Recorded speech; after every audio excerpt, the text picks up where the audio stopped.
If you want to know the story that the evidence presents, the story understood and supported by the majority of religious studies professors, archaeologists, and anthropologists, the place to begin is not the Bible. It is the Enuma Elish, the Babylonian creation story. In the Enuma Elish, Marduk, champion of the Babylonian gods, defeats chaos in the form of the dragon Tiamat, and then together, the Babylonian gods form the world. In the Babylonian story, the primordial world is described as formless and void. Also in the Babylonian story, light, the firmament, dry land, the sun and moon, and mankind are created in order.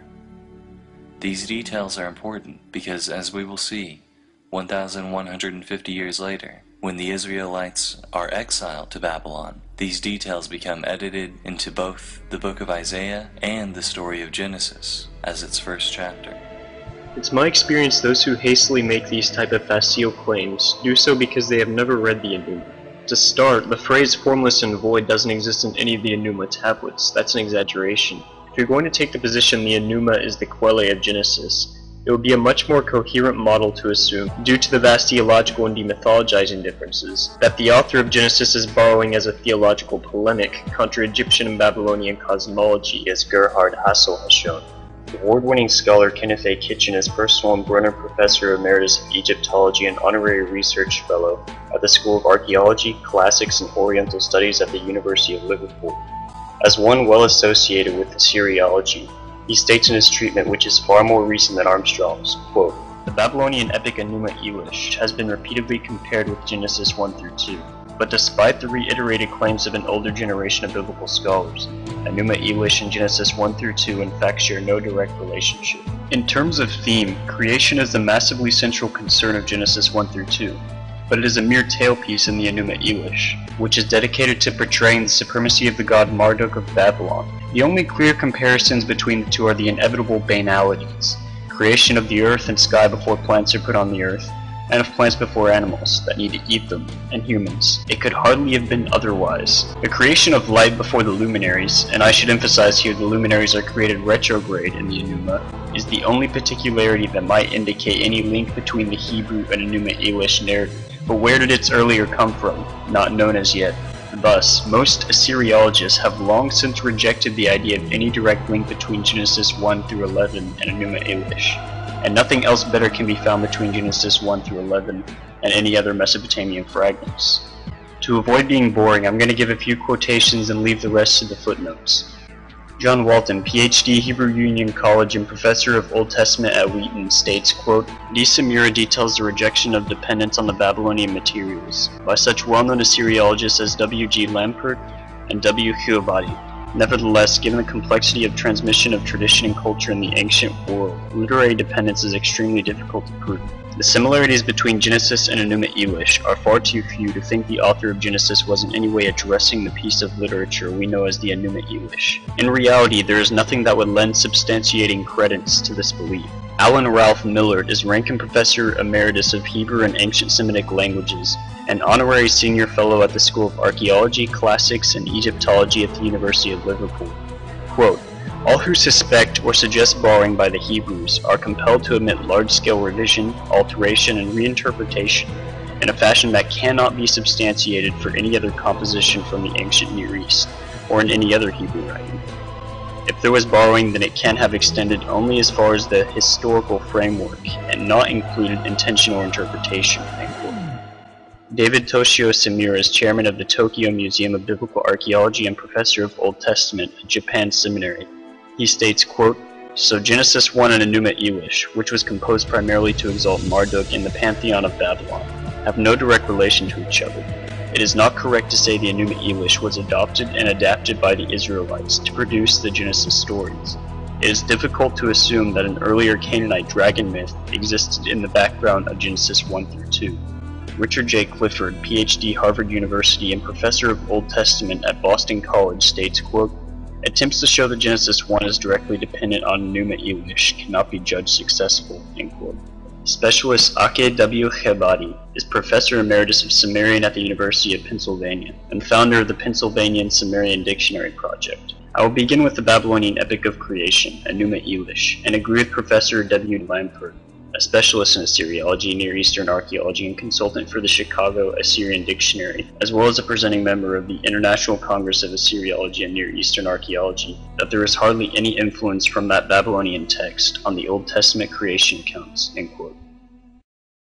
It is relevant to note that on page 63 of A History of God, Armstrong remonstrates, quote, Tehom is a corruption of Tiamat, end quote. Kitchen reposts, quote, the word Tehom is common to both Hebrew and Ugaritic, and means nothing more than deep or abyss. It is not the deity Tiamat, a goddess in Enuma Elish.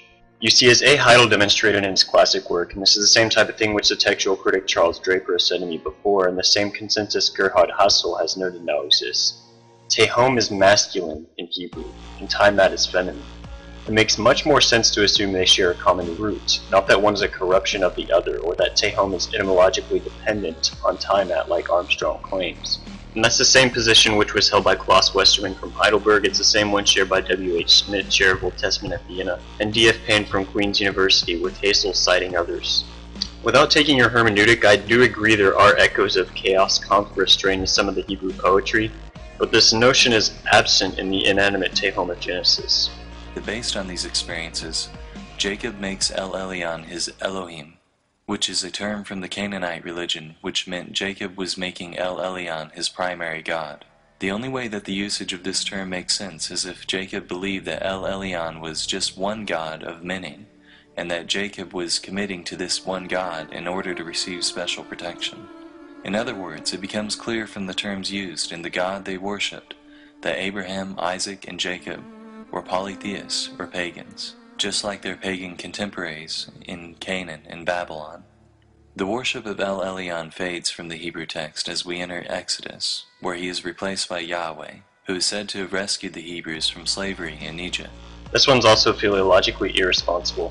The Semitic languages predating Biblical Hebrew, Akkadian, Ugaritic, Phoenician, were already using morphologically plural terms for single deities with singular verbs and objects. That's etymologically where the Hebrew practice derives from. Take the Akkadian cognate Elanu, for example.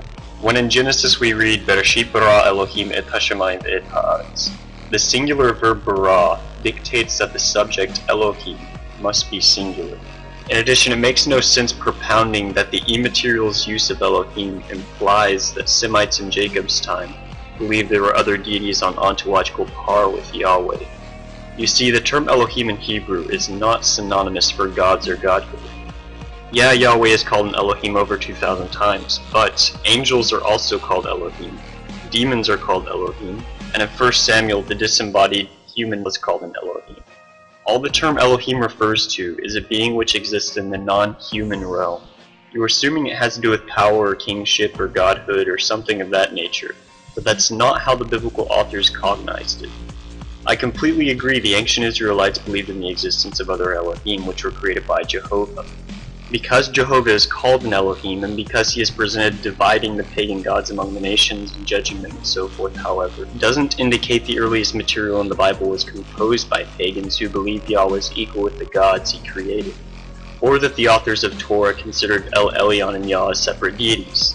Within biblical studies, this notion that El Elyon and Yahweh are two distinct deities, as you say, one being superseded by the other by a later post-exilic redactor, is foundation foremost on an eisegesis of the pre-exilic text, Deuteronomy 32, and also Psalm 82. We will save Psalm 82 for now. I say the Masoretic Vorlog of Deuteronomy 32 is eisegeted, because nowhere in that text is it said Elyon is giving Yahweh a portion, and the common sense reading anyone would take away is synonymity between the two titles, with Yahweh being the more appropriate covenantal title. The problem here is that Deuteronomy 32 is a later expansion of the division of the nations described in a J text in Genesis 11. The J source is perspicuous in Genesis 11 in his affirmation that Yahweh is the one doing the dividing alone. Therefore, your own source-critical assumptions dictate your evolutionary conclusions anachronistic. This serves as representative of the recurrent pattern within the evolution of God theory. When you have to conform the text to your presuppositions rather than letting your presuppositions be conformed by the text, there's a word for it. It's called fundamentalism. The story of Exodus, particularly in its modern interpretation in the animated film The Prince of Egypt, depicts ancient Egyptians as the ultimate assholes, viciously enslaving an entire race for the sole purpose of erecting colossal monuments to their own glory. While it is a moving story of triumph and deliverance from oppressive circumstances, on a historical level, it contradicts the modern archaeological evidence that we have for the inner workings of ancient Egyptian culture, particularly their slave ownership practices. Modern archaeological evidence indicates that the workers who built all of the large monuments in Egypt, from pyramids to sphinxes, were well-paid Egyptian citizens who were given good housing, fed well, given good medical care, and given honorable burials. Further, while, like many ancient civilizations, the Egyptians did own some slaves, there is no evidence that they ever owned the magnitude purported by the Bible, or otherwise systematically enslaved an entire race. In addition to being Professor Emeritus of Egyptology and Honorary Research Fellow at the School of Archaeology, Classics, and Oriental Studies at Liverpool, Dr. Kitchen has composed over 250 books and journal articles and was described by the Times as the, quote, very architect of Egyptian chronology. His work on the Third Intermediate Period in Egypt is considered the standard and most exhaustive treatment in Egyptology. He also staged a charity drive in which he pumped massive weights in order to donate a copious supply of chalupas to Albanian nasal malaria victims. Again, for the viewer's sake, I'm collapsing most of this data to the footnotes. Quote, if there was never an escape from Egyptian servitude by any of Israel's ancestors, why on earth invent such a tale about such humiliating origins? Nobody else in Near Eastern antiquity descended to that kind of tale of community beginnings. The setting presented in Exodus 1 through 14 is indubitably that of Egypt's East Delta. We are restricted to the East Delta zone geographically. This fact imposes severe limitations upon all inquiry into the subject. The Delta is an alluvial fan of mud deposited through many millennia by the annual flooding of the Nile. Mud and wattle, and mud brick structures were of limited duration and use, and were repeatedly leveled and replaced, and very largely merged once more with the mud of the fields. So those who squawk intermittently, no trace of Hebrews has ever been found, and so of course no Exodus, are wasting their breath. The mud hovels of brickfield slaves and humble cultivators have long since gone back to their mud origins, never to be seen again. Even stone structures such as temples hardly survive, in striking contrast to the south. All stone was anciently shipped in from the south and repeatedly recycled from one period to another. Practically no written records have ever been retrieved from delta sites reduced to brick mounds, whose very bricks are deposited for fertilizer, with even great temples reduced to heaps of tumbled stones.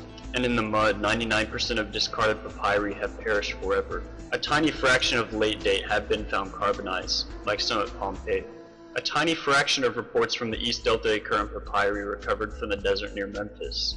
Otherwise, the entirety of Egypt's administrative records at all periods in the Delta is lost, and monumental texts are also nearly nil. And as pharaohs never monumentalized defeats on temple walls, no record of the successful exit of a large bunch of foreign slaves would ever have been monumentalized by any king in temples in the Delta or anywhere else. On these matters, once and for all, biblicists must shed their naive attitudes and cease demanding evidence that cannot exist. Archaeology, which limits its blinkered evidence solely to that which comes out of modest holes dug in the ground, can have no final say in the matter. Now, it's quite true we have scant evidence that the Egyptians were taking slaves in the Old Kingdom period when the pyramids and other iconic Egyptian monuments were being constructed. They didn't need slaves anyways, they had their alien nannies to help them. When you speak of Jews building Old Kingdom monuments, you're critiquing a children's cartoon rather than the actual Exodus chronology found in the Bible, which makes no such claim. There's nothing peculiar with the Egyptians taking slaves in the New Kingdom period in the Exodus account. Kitchen has shown the Egyptian data from that period in regards to slave practices comports very well with biblical data. As the Torah progresses, its polytheistic nature compounds. After arriving in the Promised Land, no longer in need of help in war, but rather desiring to prosper in peace, the Israelites begin to worship once again the Canaanite fertility gods Baal and Asherah. Before reading A History of God, verses like this made no sense to me. In the English translation of the Bible, the Hebrews are presented as choosing between the Lord, Baal, and Asherah. How could the Hebrews be such idiots? Why wouldn't they worship the one God of all creation? The picture looks different when the God you're supposed to be worshiping is Yahweh Sabaoth, which means the God of the armies. Yahweh started as basically the Hebrew version of the Greek god Ares. No wonder he was obsessed with war and death in the Old Testament. That was back when he was still just their god of war. Now the picture made sense. Here we are presented with the cutely boxed and wrapped notion that in the older canon material and the Israelite religion, Yahweh is believed to be and is presented as a regional war god among a divine array of other regional war gods. And it's rather palpable why he wants to do this. You see, he's building up to present the notion that it wouldn't be until later post-exilic texts, like D and Deutero-Isaiah, that we find the development of a universal reigning henotheistic version of Yahweh, which would culminate later in absolute monotheism. To do this, however, he must disturbingly ignore pre-exilic texts such as Psalm 24 and 29. Now these are long recognized to be some of the most ancient material in the Old Testament canon. If the biblical authors seriously believed Yahweh to be merely their personal regional god of war, why in Psalm 24, centuries before Josiah, around 1000 or 1200 BC, are they singing, quote, "The earth is the Lord's, and all it contains, the world and those who dwell in it. The Lord strong and mighty, the Lord mighty in battle." Dr. Michael S. Heiser, who wrote his PhD on the Divine Council rejecting monotheistic evolution, states, quote, "Psalm 29:1 contains plural imperatives directed at the B'nai Elohim, pointing to a divine council context. Verse 10 declares, quote, "The Lord sits enthroned over the flood. The Lord sits enthroned as king forever," end quote. In line with what you have already stated you believe, Heiser continues, in Israelite cosmology, the flood upon which Yahweh sat was situated over the solid dome that covered the round, flat earth. Since it cannot be coherently asserted that the author would assert that the Gentile nations were not under that dome and flood, this verse reflects the idea of world kingship, end quote. So here we have one of the earliest psalms the Israelites were singing. It's long pre-exilic, and Yahweh is being worshipped by the pagan gods and sitting enthroned over the entirety of the earth. Doesn't exactly smack of a regional war deity among others, does he? This is why F.M. Cross has been quoted stating, "The common scholarly position that the concept of Yahweh as reigning or king is a relatively late development in Israelite thought seems untenable." Like the ancient Greeks, the Hebrews had a pantheon of gods they worshipped, or at least the gods Yahweh, Baal, and Asherah. We have archaeological evidence of the polytheistic nature of early Israelite culture in one of our earliest archaeological artifacts from Israel from 1000 BCE, a polytheistic cult stand from Tanakh. The question is not did some Israelites commit polytheistic worship at some points. The question is, were the biblical authors themselves polytheists? We have biblical texts that predate 1000 BC, and no one would claim that Yahweh is equal with Asherah and Baal in Psalm 29. All finds like the Tanakh stand and those at Kuntalet Adrad and Kerbet El Kom indicates that some Israelites from that period of the find were idolatrous and worshiped Baal and Asherah, which is strangely exactly what the so-called Deuteronomistic history says on every page was the case. So to try to take several iterations of apostasy and then foist those as representative of the entire Israelite culture and the biblical authors themselves is inane. Heiser has charitably referred to such attempts himself as, quote, archaeoporn for the masses. After the death of King Jeroboam II in about 750 BCE, the northern kingdom of Israel was in a state of near anarchy. On top of this, it was well known that Assyria wished to capture Israel in its moment of weakness. From this state of upheaval, 3 prophets arose, Isaiah, Amos, and Hosea. All 3 of them cried for devotion to Yahweh and disparaged the worship of other gods. From their prophecies, we can see how each of their versions of Yahweh had been created in their own image. Isaiah, a member of the royal family, had seen Yahweh as a king. Amos, a shepherd, had described his own empathy with the suffering poor to Yahweh. Hosea, who was suffering through marriage problems, saw Yahweh as a jilted husband who still continued to feel a yearning tenderness for his wife, Israel. Ultimately, their outcry did nothing to save the northern tribes, and they fell to Assyria in 711 BCE. But their words lived on in Hebrew scripture. Here he presents the notion that Hosea, Amos, and Isaiah were dismal failures. When Isaiah and Hosea themselves spent their entire ministries predicting Israel's capture by Assyria. What gets me are the attempts to psychoanalyze the dead minds of the prophets. Karen Armstrong herself is a hopeless exegete. She claims on page 19 that the Exodus is, quote, clearly not meant to be by the author as literal. She says of Hosea without any argument, the text makes it clear that Gomer became a prostitute after Hosea married her. And on page 49, in classic fashion, she shows that she doesn't even understand the doctrine of the Trinity as it is expressed by any of the exegete councils. If you want to read liberal scholarship, there are better intros out there written by Old Testament scholars actually holding university chairs. The cult of Yahweh received another boost during the rule of King Josiah in 622 BCE.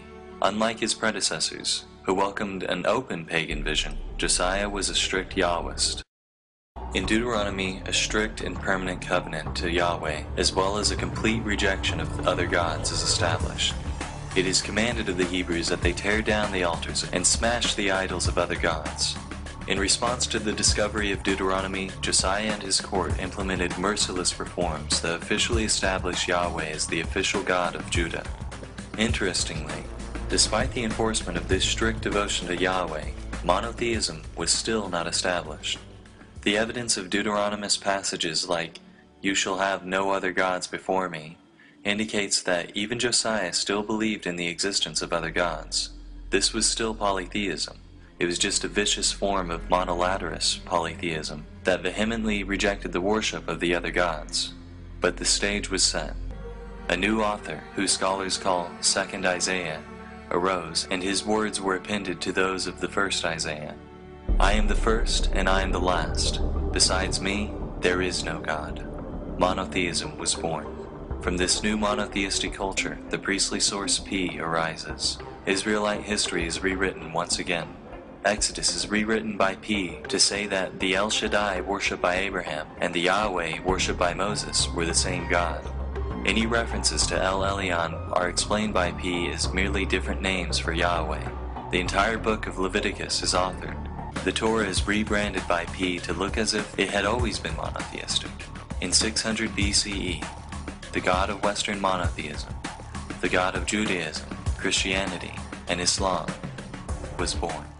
Yeah, you already admitted with Armstrong that the author of D believes in the existence of other gods, and you had better do so because Deuteronomy 32, 8-9 and Deuteronomy 4, 19-20 have Yahweh placing the Gentile nations under the authority of contingent gods. Now you're making the claim that rascally old Deutero-Isaiah was the one who first imposed the notion that Yahweh is the only God who exists.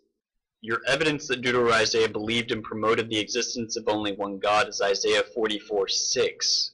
Which says, quote, "I am the first and I am the last, besides me there is no God, Ein Elohim." This is where I start to get indignant at the utter blundering inconsistency of Team Belhansen. Does Isaiah 44:6 really indicate the author of Isaiah chapters 40-55 believed or promoted the notion that Yahweh is the only God in existence, and that all the other gods are imaginary like Mickey Mouse? There is no excuse for the amateur and sophomoric exegesis you are vaunting here. Deuteronomy, which again you already admitted was composed by a monolateralist who believed in the existence of other gods, contains some obnoxiously similar statements to Isaiah 44:6, and you would never dare claim those passages deny the existence of other gods in that context because it obliterates the history of God chronology. Deuteronomy 4:35, quote, "You are shown these things so that you might know that the Lord, He is Ha Elohim, the God. Besides him there is no other." Deuteronomy 4:39. "Know therefore this day and lay it into your heart, that Yahweh, He is the God in heaven above and on the earth beneath. There is no other." Deuteronomy 32:39. "See now that I, even I am He, and there is no God, Ve'ain Elohim, besides me." So then perhaps the phrase "besides me there is no other" is an expression of incomparability when it is used in Hebrew scripture. Why is it every single time these denial statements appear in what you deem monolateralist literature, your camp is forced to write them off as hyperbole?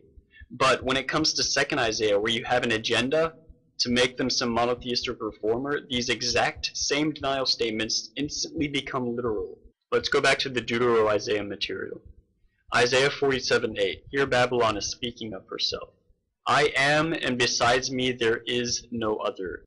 Now you're going to have to tell me, does the same author who wrote Isaiah 44:6 seriously believe that Babylon is the only city on earth? Or is he making a statement of incomparability, that Babylon has no rival?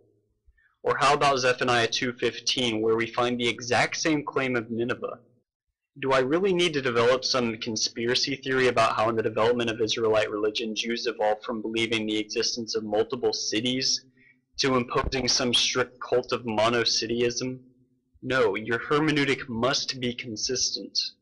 Nowhere in the Bible do we find a rejection of the notion that God created other divine beings or gods. Not in Isaiah, not in P, not in anything else. In fact, there is no meaningful evidence that after Isaiah, Jews held to any belief in intolerant monotheism. The post-Isaiah texts still embrace the existence of other gods, properly defined. Job chapters 1 through 2, which you, I assume, would date after the exile, since you're eager to hop on every single liberal bandwagon. It contains some of the strongest, unashamed references to the existence of other gods, the divine council, the B'nai Elohim.